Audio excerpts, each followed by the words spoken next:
Hey Jennifer, got a sec? There's something I've been wanting to chat with you about. So, have you had a chance to think more about what we discussed earlier? Just wondering because I'm still waiting on your answer.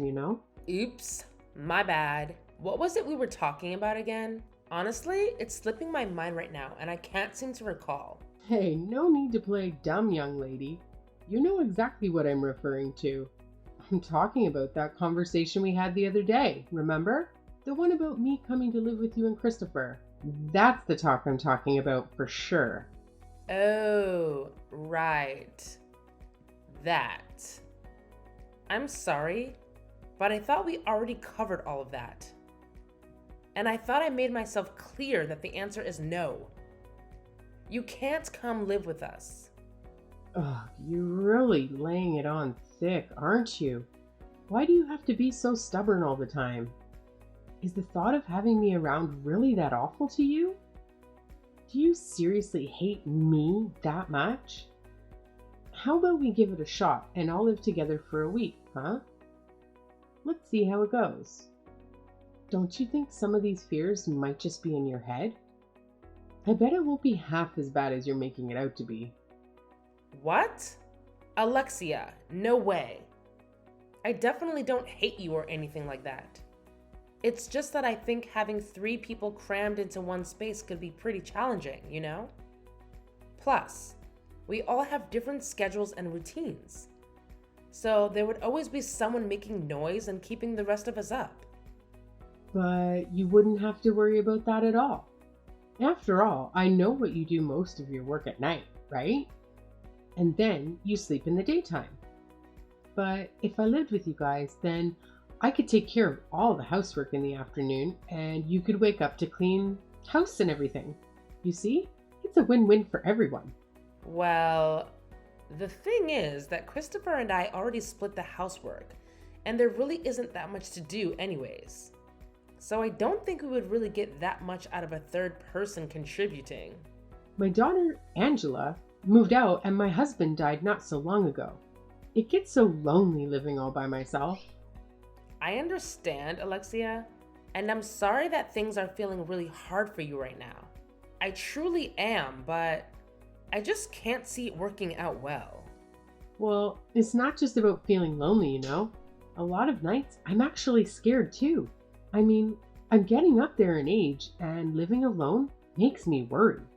What am I supposed to do if some burglar decides to show up or something? I'd be completely defenseless. And what if I had a fall and there was nobody around to call an ambulance for me? These are the kinds of fears that keep me up at night. And I know you might not fully get it since you're still young, but they're very real and they frighten me on a daily basis. Alexia, I really am sorry that you are feeling this way about your situation right now. But if you are really that worried about living alone, then why not talk to Angela about moving in with her? Oh no, I could never live with that girl. We really don't get along. If we're together for long stretches of time, and did you know that she told me that she doesn't even want to get married? I think I would be much happier living with you two than her. Well, I won't lie. That does very much sound like the Angela I know. But even so, I'm sorry, Alexia. Well, please? Can you just think about it one more time? If you're worried about how I will pay for myself, I still have lots of money left in savings, so there's nothing to be concerned about there. Just please talk to him about it one more time for me. Okay, thank you. Bye-bye. Alexia, I'm sorry, but you can't just ask that of me and leave.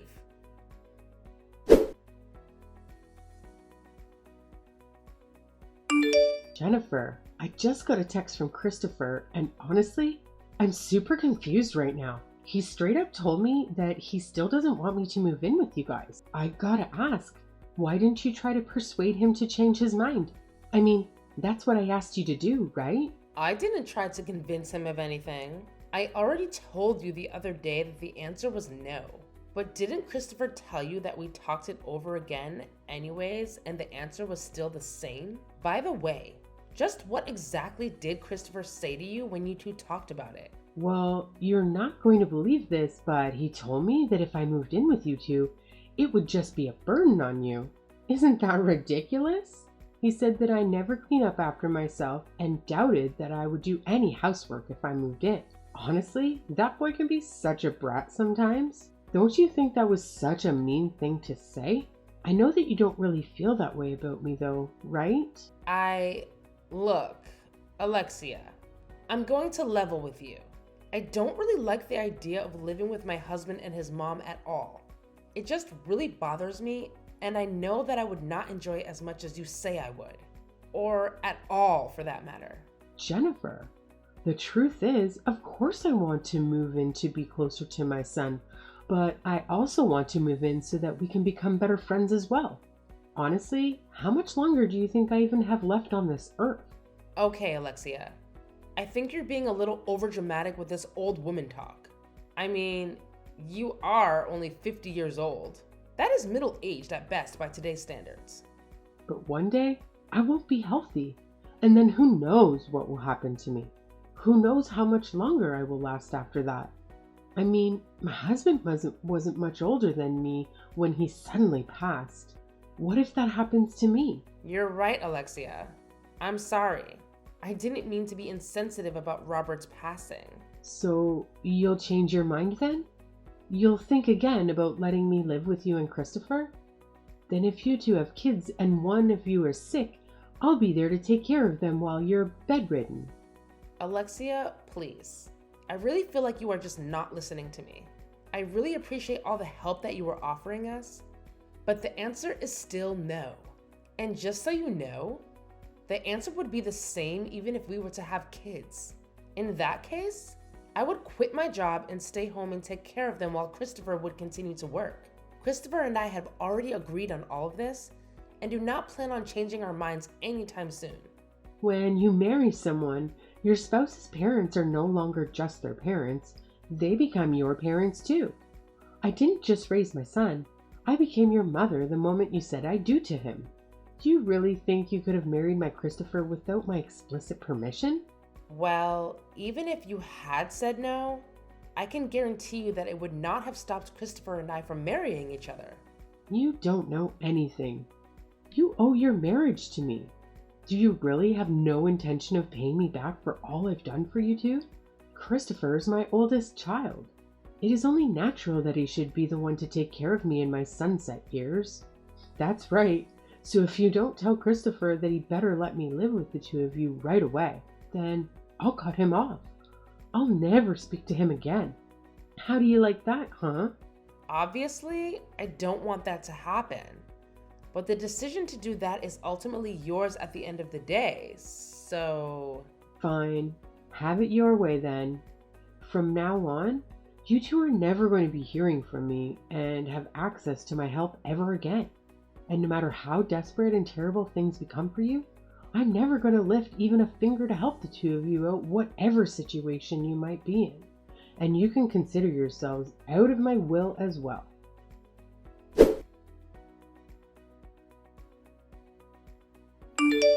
Hello? I'm terribly sorry to message you like this suddenly. This is the number for Jennifer Johnson, correct? Sorry. Is this Alexia? Is something the matter? Why are you talking to me like that? Again, terribly sorry to be messaging you like this. Yes, this is the number for Alexia Johnson's phone number. But my name is Benjamin Thompson. I am a lawyer hired by Miss Johnson. Sorry, what? I don't understand. You're a lawyer she hired? Texting me through her phone? What is this all about? I've come to deliver a message to you in place of Miss Johnson. She's told me that lately you've been acting very unstable, and she fears that if she were to contact you directly, that it might result in some kind of violent action being taken against her by you. I'm sorry. She said what about me?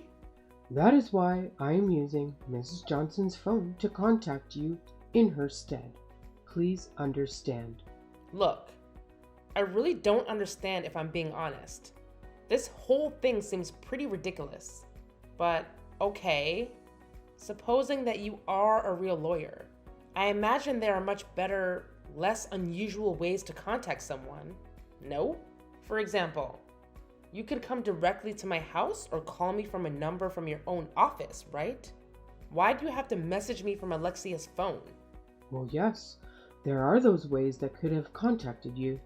But since Mrs. Johnson was worried about any violence you might have taken on her, we decided it best to reach out to you through her phone.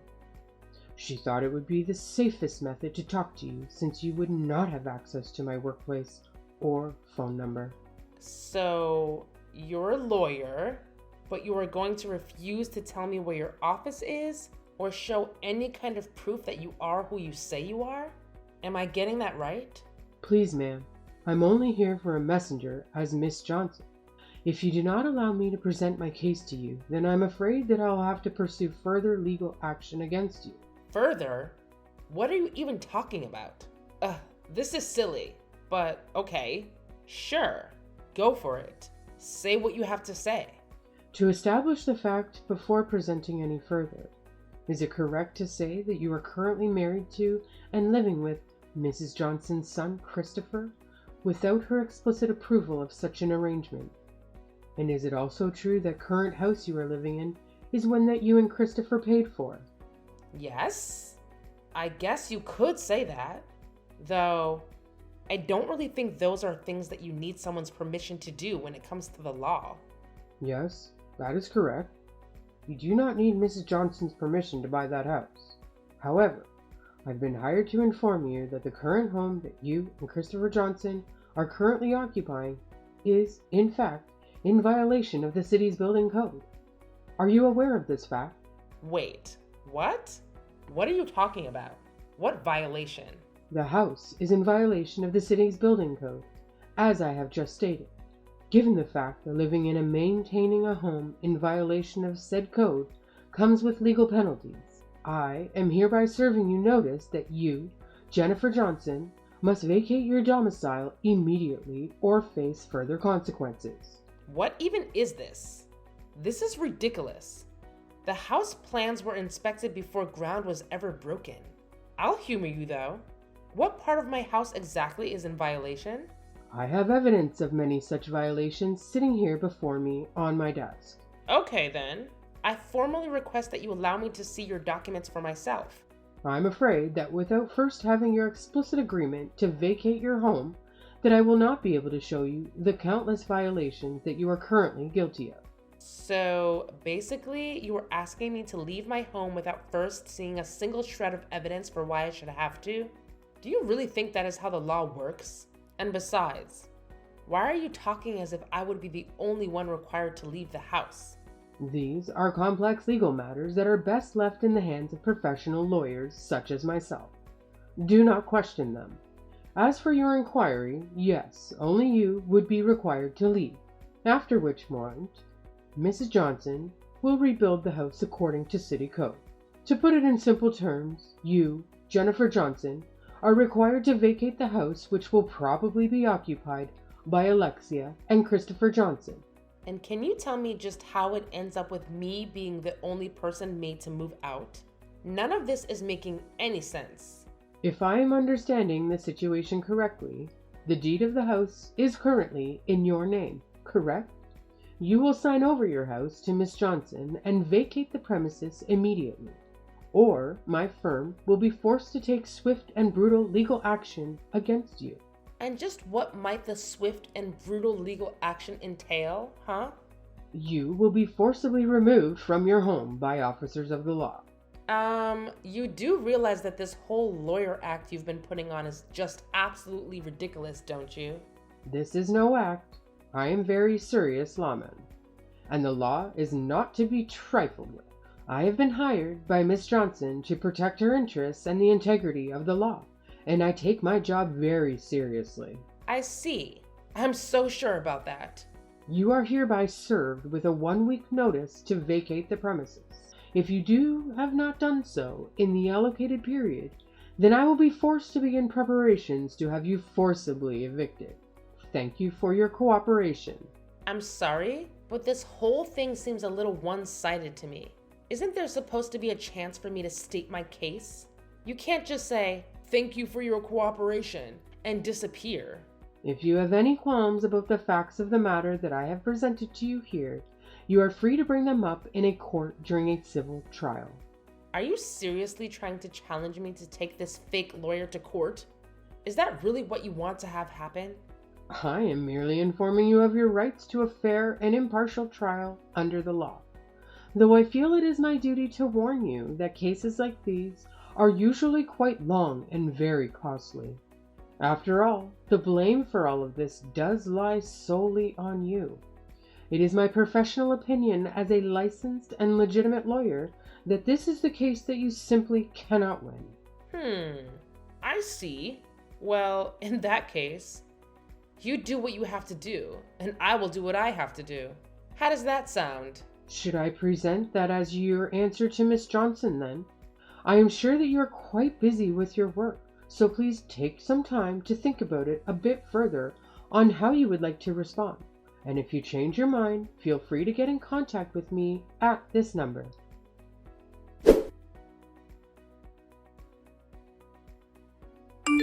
Hello, I am terribly sorry for messaging you so suddenly. This is the phone from Mrs. Alexia Johnson, correct? Hello, yes, this is she. Sorry, may I ask who this is messaging me?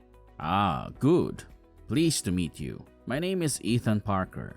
I am a lawyer hired by my client, Mrs. Jennifer Johnson. Excuse me? You're a lawyer? Wow, she really did go so far as to hire a lawyer? Nah, no way. I don't believe it. Show me proof that you are who you say, or you are quite wasting my time. Yes, of course. I am so sorry to bother you. I tried going to your house to speak to you personally, but it appeared that no one was home. I have actually tried calling you several times, but got no answer. However, if you search this phone number, I am sure that you would be able to find my firm. And if you chose to come by, then I would be more than happy to show you my business card. Wait a second. You came to my house? Are you really a lawyer? And this isn't some kind of joke? No, ma'am.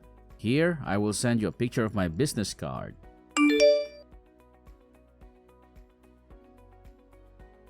I hope that serves as enough proof for you. Wow, so you are a real lawyer. Sorry, I just really didn't think that Jennifer would have gone so far as to hire a lawyer. Well, if I understand it correctly, you were the first to approach my client with a lawyer that you hired. In fact, that is what I would like to discuss with you today. Oh, right. So, then what about it? What would a lawyer like you want with me? Well, I had a couple questions about the lawyer whom you had contacted my client. I was wondering if you might be able to share with me the name of his firm. Well, I couldn't share information like that with you. Oh well, may I ask why not? Why not? My lawyer asked me not to. Lawyer's code or something like that. Pardon my saying? But I don't think it is that you don't want to tell me. I think it is rather that you can't tell me. The reason for that being because your lawyer doesn't actually exist. Is that correct? Excuse me? And just what is that supposed to mean? Of course I have a real lawyer. What is this really about? Quit messing with me. I am sorry, but the only information that you have given about your so-called lawyer is his name. And yet, you can't, or refuse to provide any way to contact him or even where he works. I am sorry to say, but if that is all you can provide, then I do not think that you really have a lawyer at all. Well, that was just because my lawyer told me that. I didn't have to give anyone that kind of information. Well, that may be all well and good. But the fact is that a lawyer should not be giving you that kind of legal advice. If a lawyer refuses to show any proof of their certifications, then I really do not think that that is a trustworthy lawyer. Okay, I've had just about enough of this. Benjamin Thompson is a real and legitimate lawyer. Of course he really exists. I have had just about enough of this silly little game of yours. I am afraid that this is simply not true. He does not exist. And just how do you know that? Where is your proof that he doesn't exist? Well, okay, if you say so. But if he really says that he is a lawyer, then please tell me how I might reach this Mr. Thompson. But I've already explained to you that I can't do that. I promised him. I just can't. Mrs. Johnson, are you aware that impersonating a lawyer is against the law and a criminal offense? What? What are you trying to imply? I am saying that impersonating a lawyer is against the law and has consequences. And while they may not be as serious as other crimes, the fact of the matter is that it is illegal for someone to pretend to be a lawyer when they are not. Do you need me to explain this to you any further? Wait a second. Just hold on. Okay, I get it. So I guess the secret is out, huh? You figured out that I was just pretending to be Benjamin Thompson. Yes, in fact, it was not that difficult to parse out at all, if I am being honest. But I had a good reason for doing so. This has got to matter, right? Jennifer and my son, they built their house in secret and I felt threatened. Do you understand what I'm saying? No, sorry. I'm afraid that I'm not really following you. Well, that's okay. Wait, I got it. What if you become my lawyer instead? I can pay you with the money we get when we sue the pants off of Jennifer. If you help me, I'll promise that I'll make it worth your while. You'll be rich. I'm afraid that I will have to pass on that offer. I was hired legitimately by Mrs. Johnson and I have no interest in working for a criminal lawyer impersonator such as yourself. What? Just who do you think you are calling me a criminal? I am calling you a criminal, of course. And I do plan on reporting you both to the state bar as well as the police. Okay, wait, please. Just hold on. You don't have to do this. Do you really have to get the police involved? Surely it isn't that serious. I just wanted to scare my daughter-in-law a bit for the way that she and my son were treating me. But I didn't know it was a crime. It was just a big misunderstanding. I am sorry, but this isn't a problem that will simply go away just because you didn't know that what you were doing was a crime. Okay, fine. I get it. You drive a hard bargain, but I'll pay you 3 times. 3 times whatever Jennifer is paying you to make this all go away. Then you can come and work for me and we can go after Jennifer together. I don't want or need your money, Mrs. Johnson, and I certainly will not let by myself be bribed into becoming your lawyer. In fact, I intend to prosecute you to the full extent of the law for what you've done. I will see you in court. You mean you're gonna sue me? I'm gonna have to go to court. But why? I didn't even do anything really. You stopped me before anything really bad happened. I heard that you threatened my client with forced eviction from her home under false pretenses of a violated building code. And yet, my client, Mrs. Johnson, tells me that you failed to show any proof of these alleged violations. I'm afraid that in such a case, I am really left with no other choice but to take you to court. But I'm telling you that there's no need for all this.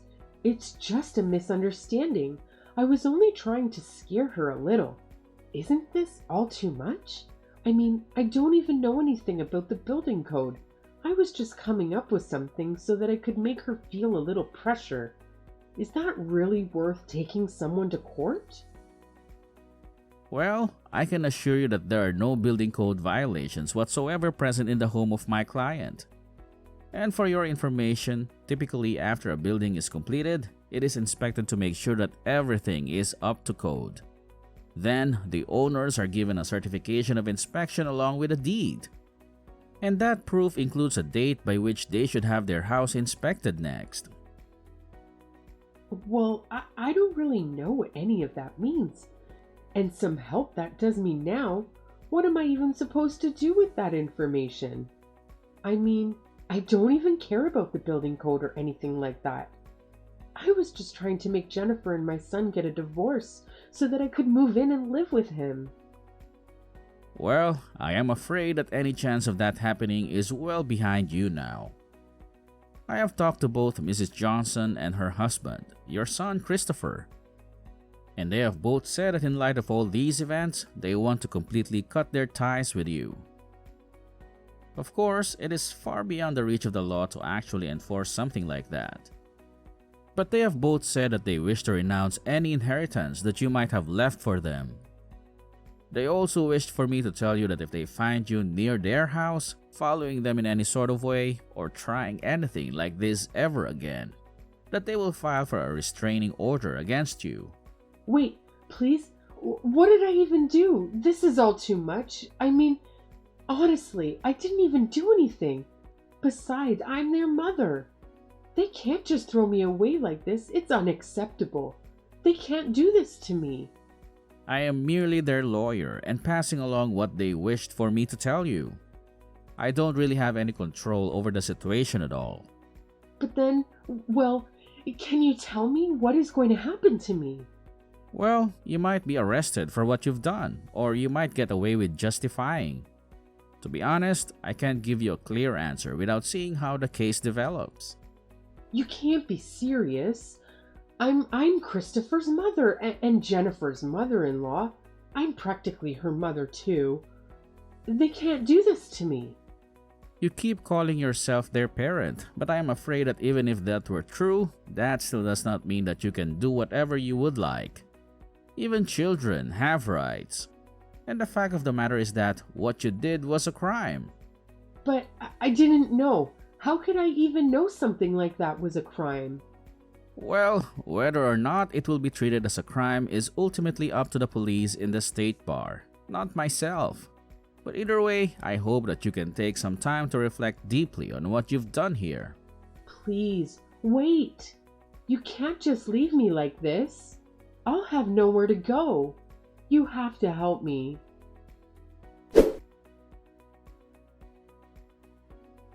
Alexia was reported to both the police and the state bar.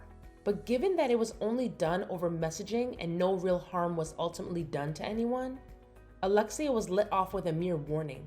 The court ultimately decided that Alexia did what she had to do due to the stress she felt from her aging. After hearing about that, however, Alexia's daughter Angela also decided to cut off any contacts with her mother. As for Christopher and I, we followed through with our promise of cutting her off and never had anything to do with her again.